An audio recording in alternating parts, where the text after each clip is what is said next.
Welcome to the Best You podcast, where we explore the journey of inner peace, harmony, and joy that comes from living authentically. Every week, we will dive into transformative conversations that describe both the way you can create behavioral change for yourself and how to create the conditions that promote peace, harmony, and joy around you. Whether you're seeking balance, deeper relationships, or a spark of inspiration, you're in the right place. Hello, welcome back to Your Best You. We are excited to continue our series on peace, harmony, and joy. And we are starting with peace, harmony, and joy within, because we feel like once you're feeling it within yourself and consistently living it, it's amazing how you can impact the relationships with people close to you, your community, and all over the world, honestly. And so we've had several episodes talking about the peace and harmony within. And, when you're feeling calm and feeling relaxed, can the peace, your head's, in a good place to truly live your best life and to truly experience joy.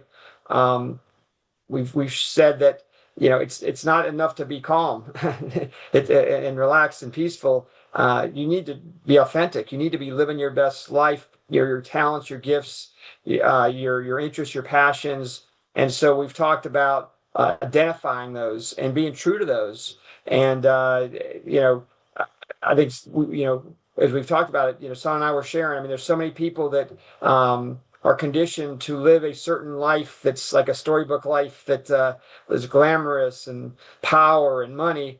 And yet there's these things that really excite them to get up every morning, and things they did when they were children that they're not doing. And then they're wondering why they're not really, feeling it every day, feeling that joy.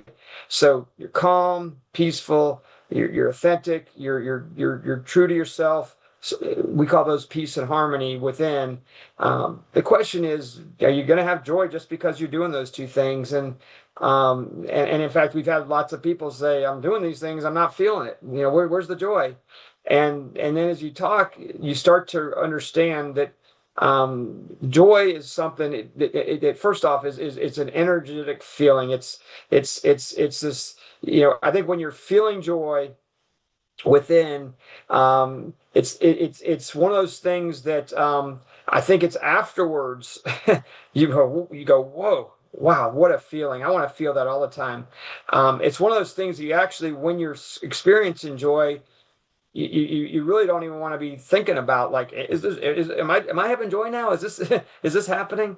And in fact, if you have joy as your goal, if you're thinking, I want to have joy, it actually, that'll create anxiety, and that'll actually distract you from having joy. Joy is truly, and here's one of the biggest keys. It's about being in the moment with whatever you're doing. So it's not about, having joy, just thinking, like, I want joy. It's about calmly living your best life and just being in it fully.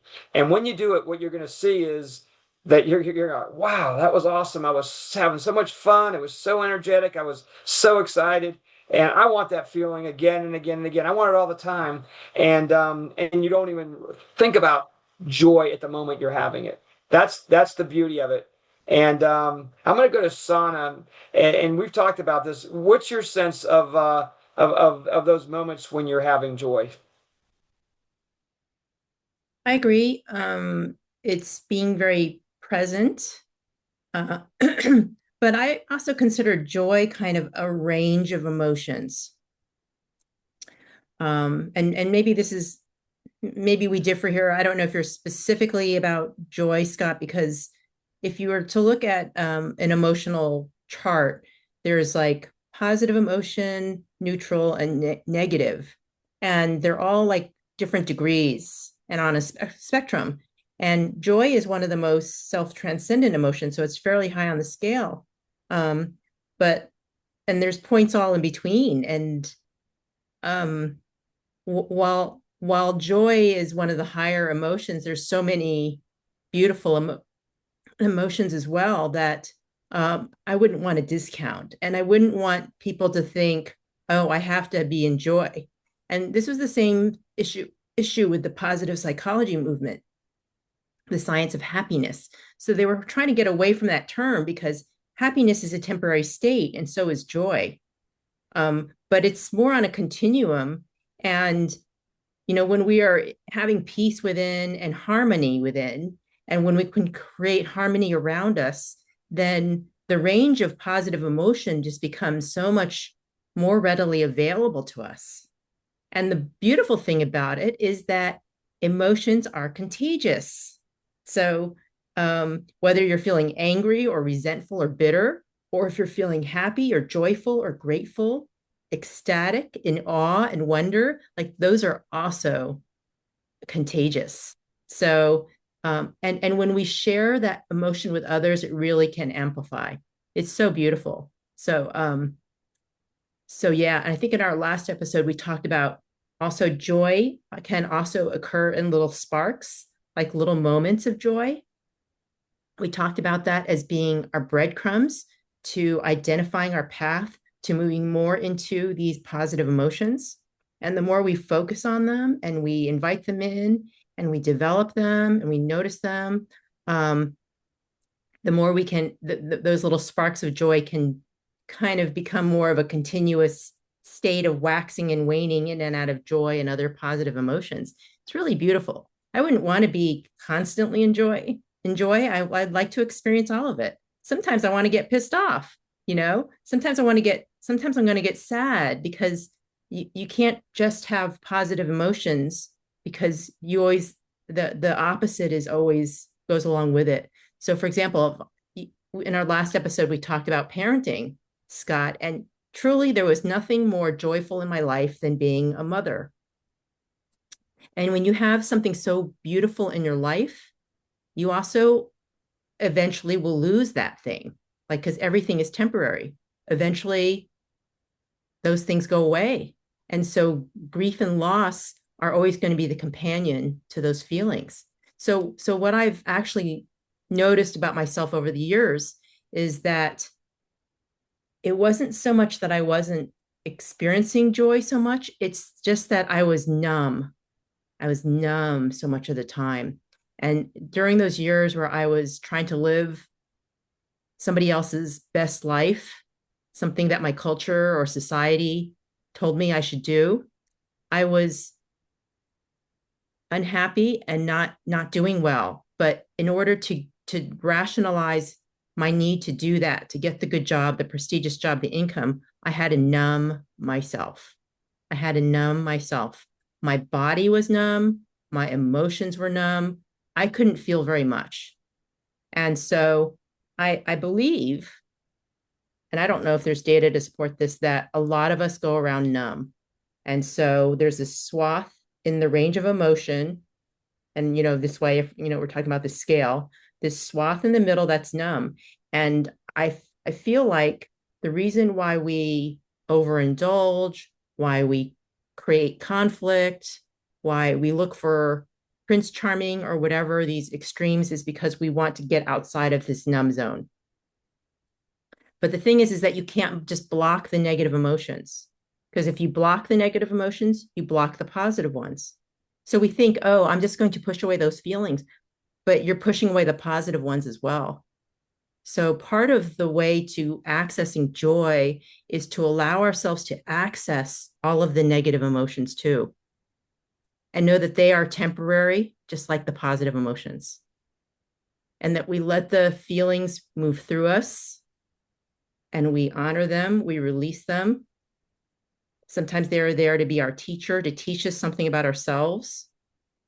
So we learn from them and we can grow. And when we don't block ourselves from that, either in our hearts or in our bodies, then we can better feel the positive range as well. So you covered a lot of ground there, and it's I think it's very important what you shared. And I think what I would like to do now is to do a little exercise. One of the things that you said was it's important for us to feel positive and negative emotions. And one of the things I want people to appreciate that are in our audience is how your powerful your mind is. Peace, harmony, and joy it's just simply a mental thing, and you literally have the ability to have peace, harmony, and joy in your life. not necessarily every second, every day of every part of every moment of your life, but a lot. And I think that's the goal. At the same time, Sanna's saying, hey, she has negative emotions sometimes, and she appreciates those too.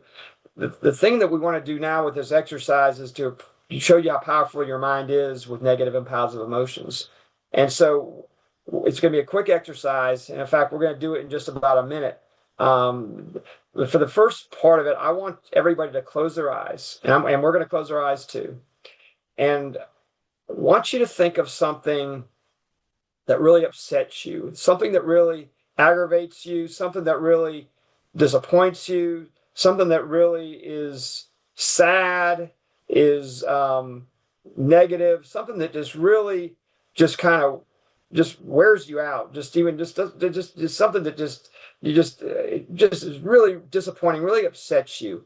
Just think about that. Think about how it feels. Think about how it happened. Think about what it's doing to you. And now I want you to open your eyes. And how did that make you feel? It made you feel unhappy. It made you feel negative emotions, and it made you feel like, not so good. And your body may have tensed up, and you may have felt stress. And here's the good news. We're going to help you with that right now. Close your eyes again. Now we want you to think of something that makes you happy, something that's fun, something that puts a big smile on your face, something that you're proud of, something that you enjoy, something that you can't wait to do again, something that is just, amazing, something that is just so wonderful, something that is just, it's just so special. Think about how it makes you feel. Just take it in. Just, just make the most of it. It's awesome. All right, open your eyes again. Now, how did that make you feel? Hopefully it was even more than a positive emotion. Hopefully it made you feel joyful. Hopefully it made you feel energized. Hopefully it made you feel excited. It's amazing how your body, in again, about a minute, can go from this deep, sad, negative place to this great, amazing, awesome place, because your mind is so powerful. And that's what the peace, harmony, and joy approach is all about. It's about awakening us to the fact that we have it within us. And we have the ability to feel calm. we give you lots of techniques in the book and in these podcasts. We have the ability to live our best lives. We all have gifts and talents and passions. Identify them, use them. It's up to you. And then we have the ability to truly have joy, because you have the ability to think whatever you want in your mind and to have these joyful thoughts. And so let's get back to what Sanna was saying, grief and loss. How can I feel joy there? Well, probably not going to feel a lot of joy during grief and loss. However, it may be possible, believe it or not. I have had people in my family and friends that have passed away. And I think, you're always going to feel some sadness. I mean, if you're human.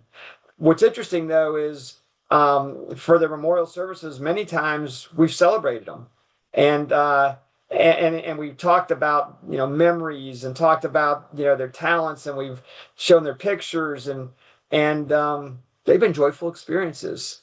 And so, even in times of death, I think one of the things that we've learned is you can have joy.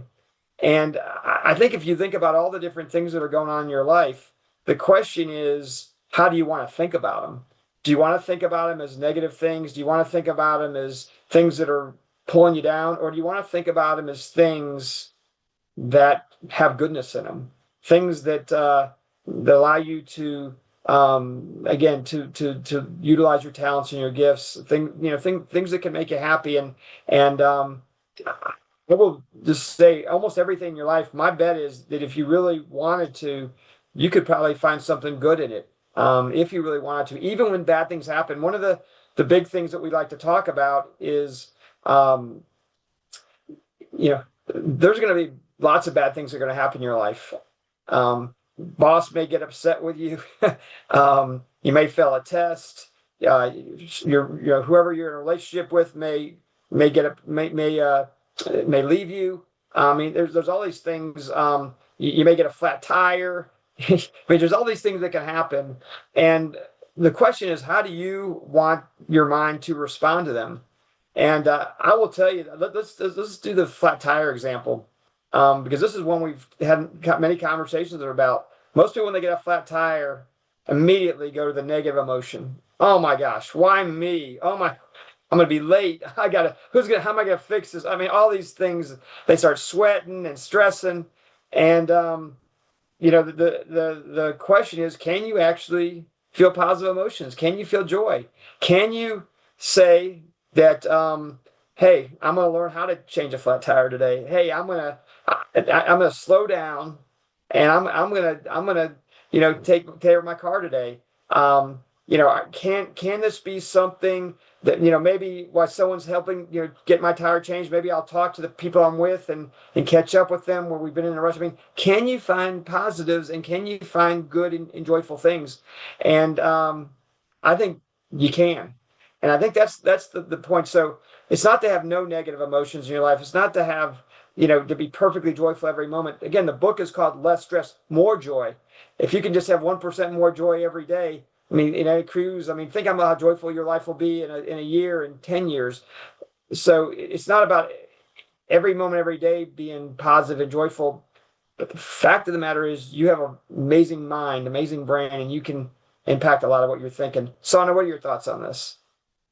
Yes, so true. And I think the bottom line is that our minds are powerful, and we could either choose a more optimistic and positive perspective, or we could choose the pessimistic, negative perspective. And the thing is that our minds make these choices in microseconds out of habit, out of habit. And the thing is if we just go into the habit of negative, judgmental, pessimistic thinking, that's where we're going to spend most of our day. And we're going to call it fate. So this is part of a famous Jungian quote. I sort of butchered. Jung said something about that these beliefs rest in our unconscious, and they will rule our lives, and we will call them fate. Okay, so by being present, and this is something that we've talked about probably every episode here, that we be present and we notice that we're making a choice with our brain, even if it's a habit. We could choose a different approach to be more optimistic and focus on the upside. This is not about being Pollyanna-ish. This is finding the silver lining as much as you can in a situation. And there always is, because I have found that no matter how big or small the challenge, if I'm feeling frustrated or angry or what have you, that there is a lesson for me, because life is not supposed to be easy. And if I'm getting my day ruined or my week ruined, that is my choice. Or if I go, I'm going to learn to be more present. I'm going to find the opportunity in this moment. I'm going to get a cup of coffee in the middle of my day instead of that meeting I didn't really want to go to, when my tire's flat. Whatever it is, it's our choice. The other thing that we have a choice about are some of the beliefs that go along with it. So if we go to an even deeper level about choosing pessimism or optimism or positive or negative thinking, we're also believing some of our fear beliefs. Like, if I miss this meeting, people are going to think I'm incompetent or lazy. If I miss this meeting, I might lose my job. And that might actually be true. I'm not saying that that's not true. People won't like me. People won't respect me. I'll be unsafe. Whatever it is, that being present, we also notice the belief. And so while choosing to focus on positive things is important, I also feel it is important to notice these beliefs, because while they remain in our unconscious, they will rule our life, and we will call it fate. But if we can bring them into our consciousness, we can do what Scott said and make a different choice. Well, it could be this won't look good for my job, but people will understand this, or maybe this will look good for my job. People will find out how important my input is. This might be good for my life because I just met a really nice, helpful stranger who's inspiring me to do better in my life. Whatever it is, that we can challenge that belief that makes us feel stressed and fearful, and we could be more peaceful and calm. We could be more clear about seeing our sparks of joy and those breadcrumbs to our greater purpose and our strengths and our gifts. When we clear that crap out of our psyche that keeps us stressed and angry and upset and resentful and scared or whatever, those are the biggest threats to our joy and harmony. Because especially if I'm looking at Scott or looking at the people around me, you're causing me to blah, blah, blah. And now we're having conflict. Okay, I'm creating conflict, not harmony, because I'm not aware of my habitual beliefs. And so change the beliefs, punch holes in them. It's a habit. You can create a new habit. It's the most powerful thing you can do. These are also our triggers and hot buttons. So, yes, I feel like when we get triggered, these things keep coming up. You're having the same thoughts for a reason. And some of it can be imagining beautiful things. Yes, absolutely. But at the heart of it, please challenge those beliefs, find a healthier perspective. What way am I causing somebody else's life to be terrible and stressful? How am I contributing to this? What's within my locus of control? Boy, focusing on your own locus of control instead of expecting everybody to fix things for you or to quit making your life difficult, that's real power. That's real power. That's outstanding. All the insights you had there, Sana, and yeah, and I want to hammer into us again the importance of understanding and being aware of our habits and our beliefs. I mean, that is such a gigantic insight that Sana has shared. And where do we even get these from? I mean, many of them are from when we're children. I mean, innocently we've seen things happen around us. We've taken them in innocently. People have shared these things with us and told us this is how the world works. But the fact of the matter is, being late to a meeting doesn't guarantee you're going to get fired. Doesn't people are going to think bad of you? And if they do think bad of you, or even if you get fired, I mean, what is the worst thing that can happen? I mean, play these things out. If you're late for a meeting because you got a flat tire, I mean, what is really going to happen here? People are going to understand that you get a flat tire. It's amazing when you really play these things out, but at the same time, I think it's like a protective mechanism. People have taught us to almost always think of the worst thing so that we can protect ourselves, and that causes stress, and it's something you can change. And I think that's the big point that Sana's making. Be aware of these habits, these beliefs. And are they good for you? And if they're not, change them. And they may not change the first time. You may get a second flat tire, and maybe it doesn't go. But if you be conscious, and you'd be amazed if you really are thoughtful here, how you can change the way you experience life and the emotions, and have many more positive emotions, and even find joy in things that most people or many people are finding as terrible things, because you have a much better perspective.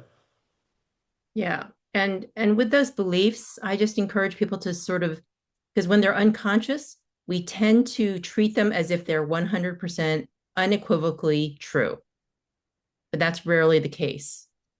So here's where the healthy part is that maybe it's only partially true. Or maybe it's neither true nor false. Or maybe it's partially untrue. Or maybe it's fairly untrue. So to sort of let your imagination think through the possibilities for that belief in this situation. They could range from pretty untrue to pretty true, and points in between, and find the scenario or the truth, the reason behind those different scenarios. And again, the point isn't necessarily to just dismiss them, blindly. It's just to take the power out of the belief. And as Scott said, like, what's the worst possible thing? And then you can prepare for that, but also prepare to say, this is probably nothing. And if the three people around you agree, you're overreacting, maybe you are, and find a more peaceful interpretation, create a peaceful habit. That's right on. And one of the things that Son and I like to believe is that everything happens for a reason. And if you have that belief, it makes it so much easier to do what Son is saying. Again, there's a gazillion things that can always happen whenever you're in a situation. It's amazing how the brain can think of hundreds of thousands and anxiety and stress, or you can just calmly say, all right, it's happening for a reason. I may or may not understand it right now, but it's okay. And then you can keep your emotions in a good place. As we wrap here, I do want to just remind us, the big thing that Sana and I started with Joy is being in the moment, being present. And what Sana and I have been talking about is, when you're present, you're not worrying about like, oh my gosh, the last time this happened, I got a flat tire, someone yelled at me. This is all the bad stuff that happened, or even worrying in the future. I don't know what they're going to do or say, but this is the things that could happen. I mean, those are the things that are going to make it really hard to have joy. But if you're in the moment, trust that everything's okay. Just truly enjoy, truly make the most of whatever you're doing, even a seemingly bad thing, but especially good things. You'll be amazed, again, when you're calm and you're living your best life, how much joy we'll have. With that, we're going to call it a wrap. We appreciate you joining us today. We look forward to the next conversation. And by the way, the next time we talk, we're going to talk about and share with you how when you're having peace, harmony, and joy within, now you can start to impact the relationships, the people close to you, and really expand this whole peace, harmony, and joy feeling to make your life and others so wonderful. So we look forward to the next conversation. Thanks, Scott. Thanks, everybody. Bye. Thank you for tuning in to the Best You podcast. We hope today's conversation sparked some new ways for you to cultivate your inner peace, connect meaningfully with others, and embrace the joy of living in harmony. Remember, being the best version of yourself isn't a destination. It's a daily practice of growth, reflection, and kindness to yourself and those around you. If you enjoyed today's episode, we'd love it for you to subscribe, share it with somebody who'd benefit, and leave a review to help us spread the message of peace and joy. Stay connected, stay inspired, and we'll see you next time on The Best You.